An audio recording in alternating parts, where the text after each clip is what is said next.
একটি ছোট্ট গ্রামে থাকত তিন বন্ধু, রাহুল, রিয়া এবং রনি। তারা খুবই সাহসী ছিল এবং সবসময় নতুন নতুন অভিযান করতে ভালোবাসত। একদিন তারা সিদ্ধান্ত নিল যে তারা গ্রাম থেকে একটু দূরে থাকা পুরনো বনে যাবে। এই বন নিয়ে অনেক ভয়ের গল্প প্রচলিত ছিল, আর লোকেরা বলতো রাতে সেখানে ভূত ঘুরে বেড়ায়। রাতের বেলা চাঁদের আলো খুব কম ছিল। রাহুল, রিয়া এবং রনি টর্চলাইট নিয়ে বেরিয়ে পড়ল বনের দিকে। বনটি ঘন এবং অন্ধকারাচ্ছন্ন ছিল, আর হাওয়া বইতে শুরু করেছিল। তারা বনের গভীরে ঢুকতেই আশেপাশের আওয়াজগুলো আরও বেশি ভৌতিক হয়ে উঠল। কিছুক্ষণ হাঁটার পর তারা দেখতে পেল একটি পুরনো ভাঙাচোরা কুঁড়ে ঘর।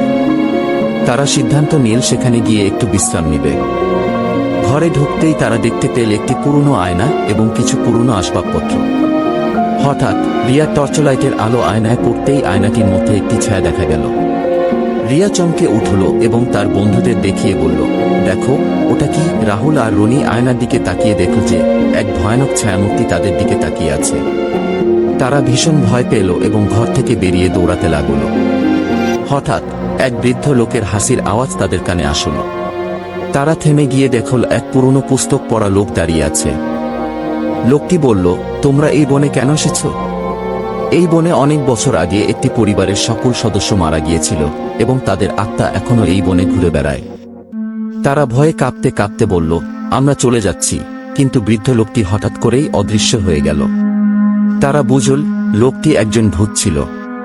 তারা কোনোমতে দৌড়ে বনের বাইরে এল এবং গ্রামে ফিরে গেল। এই ভয়ানক অভিজ্ঞতার পর রাহুল, রিয়া এবং রনি সিদ্ধান্ত নিল যে তারা আর কখনো ওই ভৌতিক বনে যাবে না। এই ভয়ের রাতের স্মৃতি তাদের জীবনে চিরদিন মনে থাকবে।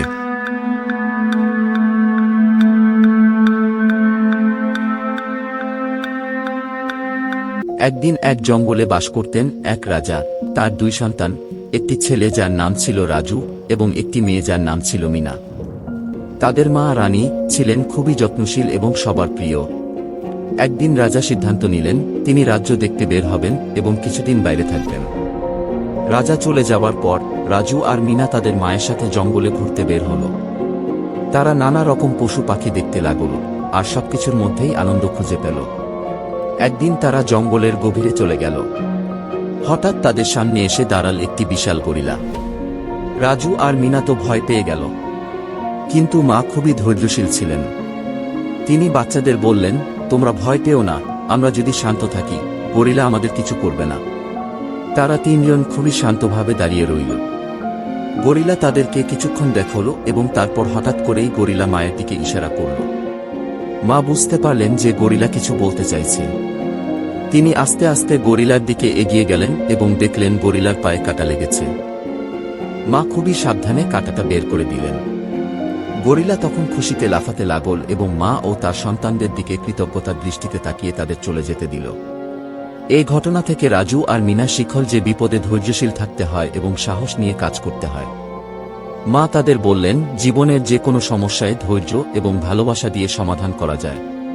সেদিন সন্ধ্যায় রাজা যখন ফিরে এলেন, রাজু আর মিনা তার কাছে এই মজার এবং সাহসিকতার গল্প শুনিয়ে রাজাকে হাসিয়ে কুটোপাটি করে দিল।